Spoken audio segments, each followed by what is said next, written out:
Bonjour et bienvenue à tous, j'espère que vous allez bien. Aujourd'hui, nous allons voir ensemble comment intercepter via le code le clic d'un utilisateur sur un élément comme un bouton.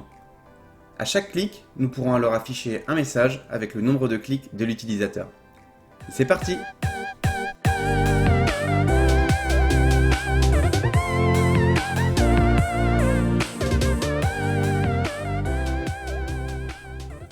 Pour ce tutoriel, j'ai repris l'activity MainActivity que j'ai allégé de toutes les méthodes que nous avions override pour le cycle de vie de l'activité. Je n'ai gardé que onCreate comme au début. Pour le layout, j'ai gardé le bouton que nous avions fait. J'ai juste changé le texte en mettant cliquer ici et j'ai retiré tous les éléments tels que l'image et le texte. La première étape pour intercepter le clic d'un utilisateur sur le bouton est d'identifier le bouton. Pour cela, nous pouvons voir que nous allons nous servir de l'identifiant ID que nous avions déjà déclaré. Ici, je l'ai appelé BT pour bouton, Animate Image. D'ailleurs, ce nom n'a plus de sens, nous allons plutôt mettre button click, tout simplement. Grâce à cet identifiant, nous allons pouvoir venir le référencer dans le code et l'utiliser. C'est ce que nous allons voir dans la main activity. Ici, pour faire simple, nous allons faire les choses dans onCreate. Une fois que l'activité est créée, donc, l'activité va appeler sa méthode parente super onCreate, mettre à jour son layout avec ActivityMain, et par la suite, nous allons pouvoir référencer les vues qui sont dans notre XML.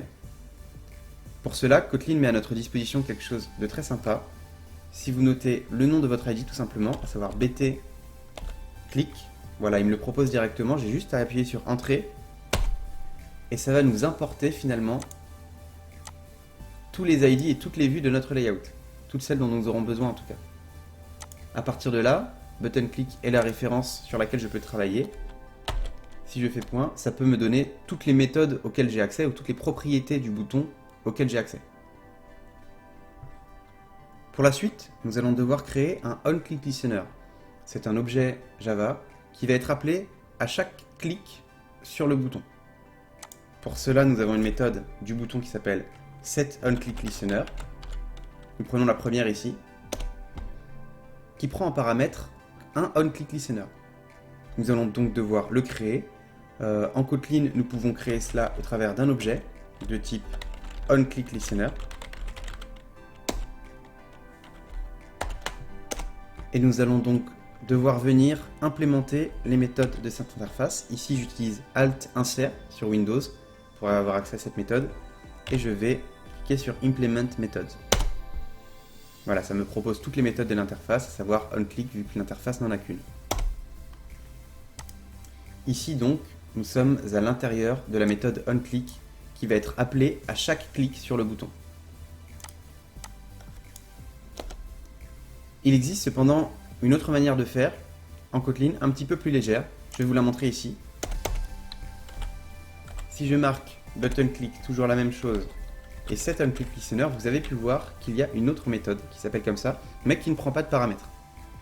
En effet, en Kotlin, si on a une interface qui n'implémente qu'une seule méthode, nous pouvons tout simplement la référencer par un lambda, ou en tout cas la plupart du temps. Le paramètre qui est ici dans la fonction onClick est tout simplement passé ici dans le lambda. Les paramètres d'un lambda sont de base appelés it, mais nous pouvons le renommer comme nous voulons, à savoir par exemple view.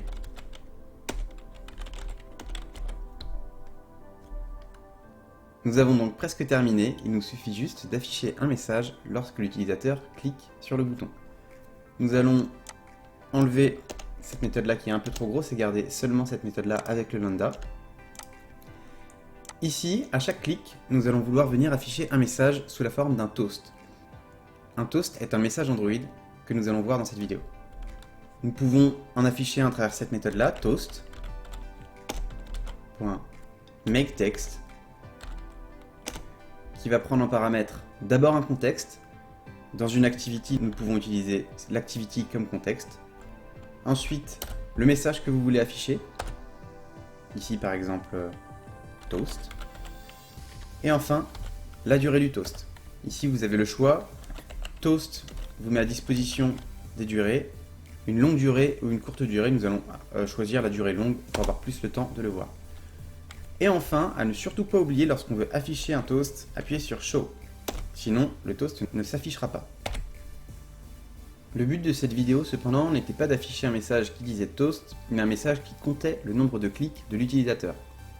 Pour cela, je vous propose qu'on le fasse ensemble. Nous allons tout d'abord créer une variable de classe qui est mutable, donc une var qui va s'appeler click number, et que nous allons initialiser à 0, car au début, l'utilisateur n'a pas cliqué. Par la suite, à chaque fois que nous passons dans le onClickListener, nous allons venir incrémenter le nombre de clics. Et enfin, dans le message, nous allons pouvoir mettre un message personnalisé tel que nombre de clics de l'utilisateur suivi du nombre de clics. Voilà, ça devrait faire l'affaire. Je vous propose que nous le testions ensemble. Je vais lancer l'émulateur, on se retrouve juste après. Ça y est, l'émulateur s'est lancé. Si nous cliquons sur le bouton cliquer ici, nous voyons bien le message nombre de clics de l'utilisateur 1. Si je reclique, nombre de clics de l'utilisateur 2. Donc vous voyez, ça marche très bien, c'est assez simple à mettre en place. Maintenant, je vais vous montrer les limitations de ce que nous avons fait. Si nous tournons l'écran par exemple, et que nous recliquons sur cliquer ici, il marque nombre de clics de l'utilisateur 1. Et ça, c'est dû au fait qu'Android recrée son activité à chaque rotation de l'écran et que nous perdons donc la référence à click number qui est recréée et qui revaut donc 0. Nous verrons dans une prochaine vidéo comment pallier à ce problème. Voilà, c'est tout pour ce tutoriel. Nous avons vu dans le détail comment réagir au clic d'un utilisateur en affichant un message de type toast.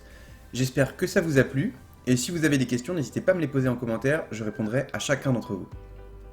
Dans le prochain épisode, je vous propose donc que nous rendions le code plus robuste afin de pallier aux limitations que nous avons vues dans cette vidéo. A très bientôt dans la prochaine vidéo.